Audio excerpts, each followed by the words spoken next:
channel. If you're new here, my name is Brittney, and I am a content creator who is helping new and beginning content creators get started on their content journey. Today, I feel like I have a very exciting topic to talk about, and that is how to start a YouTube channel. If you have ever had the dream to start a YouTube channel, you are definitely in the right place because I am here to help.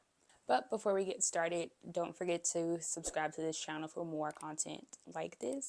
This channel is dedicated to sharing content tips and tricks, as well as productivity tips and UGC tips as well. First things first, when you're starting a YouTube channel, you need to find your niche.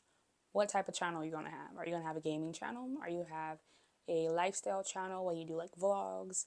Are you going to have a content tip channel? Like what is your niche? What are you passionate about? What is something that you can deliver on a weekly basis, bi-weekly, however you're wanting to do your YouTube videos?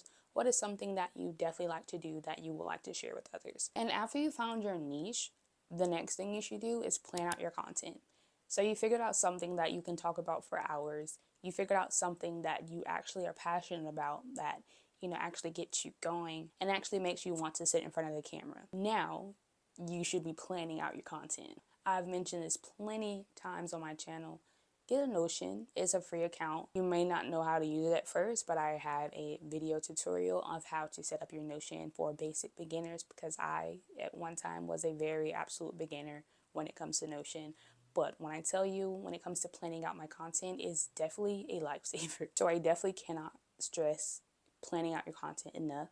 That was something I didn't do at the beginning, and it showed because I've been able to get a video out on a weekly basis like I've been wanting to for a while, ever since I started my YouTube channel. And I've been able to stay consistent with knowing exactly what it is I'm going to film and when I want it to go out. And when it comes to planning out your content, figure out how often you want to put a video out. Do you want to put a video out every week?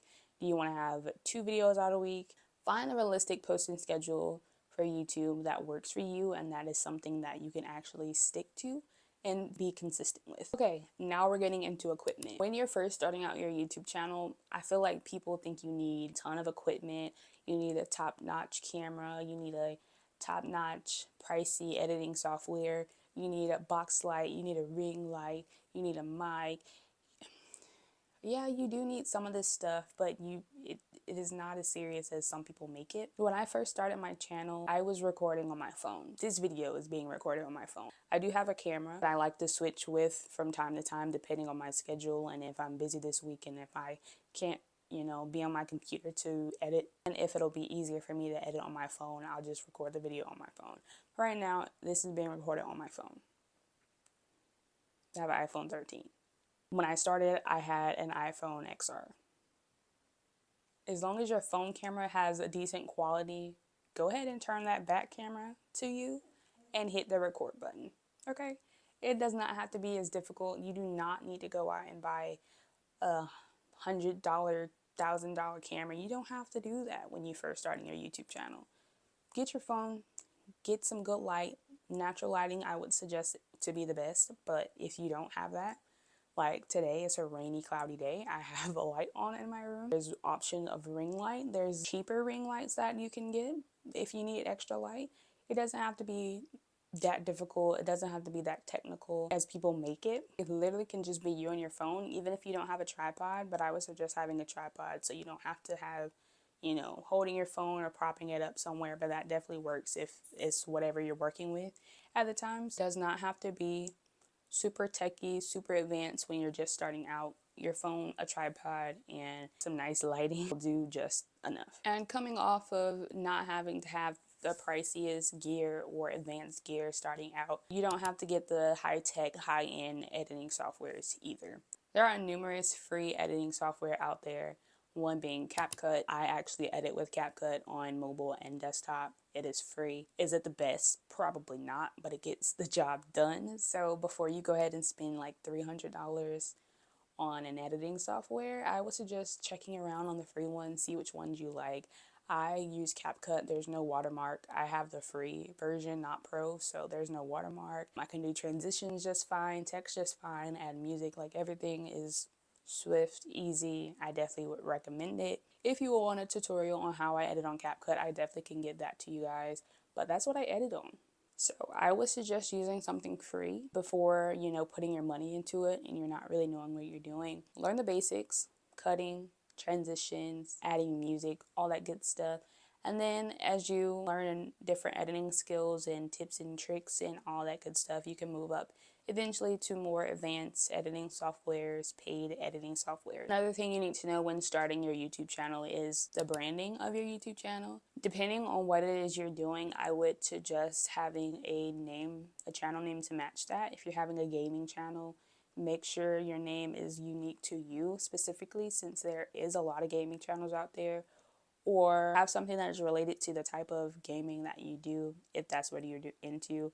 If it's like a lifestyle account, your name should suffice, but just make sure it's something unique to you and something that years down the line, if you still have that channel name, that it resonates with you still. So I would think about that before actually starting your YouTube channel. Another thing I would suggest is for your thumbnails to be not identical to one another, but to be similar once you find a style that you like when it comes to your thumbnails. Because once you get into a certain style of thumbnail designs, I would stick with them, especially if you like them and they are being perceived well in your impressions and all that. If you want to have set colors that you use or a set font, a certain way that you do your thumbnails, stay consistent with those, because that is something that eventually will be unique to you and your channel. They may change a lot in the beginning because you're just starting out, and your taste may change when it comes to the digital space and the world of YouTube. So try to keep your thumbnails similar to one another and to also make them unique, have your own like aesthetic and all that.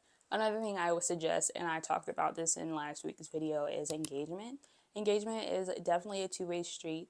So if you are getting engagement and having people comment, if they comment, go ahead and leave them a comment back. Like the comment, let them know that they're seen and you appreciate their support on your channel. You can also ask for feedback on your videos, because you are essentially putting content out to be shared with other people and are aiming to connect with these people that are watching your videos.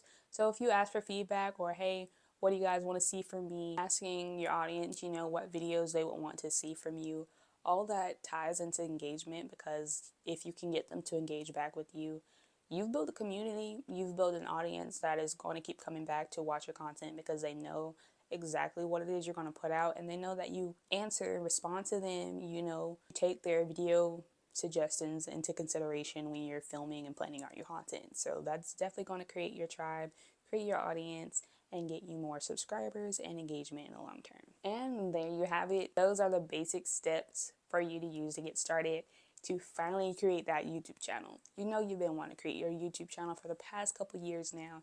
You decided that 2024 is going to be your year. So I need you to go ahead and pull out your phone, pull out your camera, get you a tripod, get you some nice lighting, and I need you to go ahead and start your YouTube channel for me, okay? Okay. These are some of the things that I wish I knew when I first started my YouTube channel. I was all over the place when I first started my YouTube channel. I didn't know, anything about planning out my content, or how often I wanted my videos to go out. I literally just randomly recorded and randomly put out, which in the beginning is not a good thing to do. Actually plan, structure your channel, figure out what it is you want to do with it, and then execute. Keep up with that, stay consistent with that. If you have any questions or want a more in-depth video about any of these topics mentioned today or any of my past videos, do leave them down below. We can chat about it, and I can maybe make a video to that as well. That being said, you guys have reached the end of the video. Thank you so much for watching. I truly, truly appreciate it. If you got all the way to the end, don't forget to leave a like, comment down below your favorite part of this video, and subscribe to my channel for more content like this. Also, don't forget to hit that notification bell so you know when I'm posting, which is Fridays at 4. I will see you all on my next video.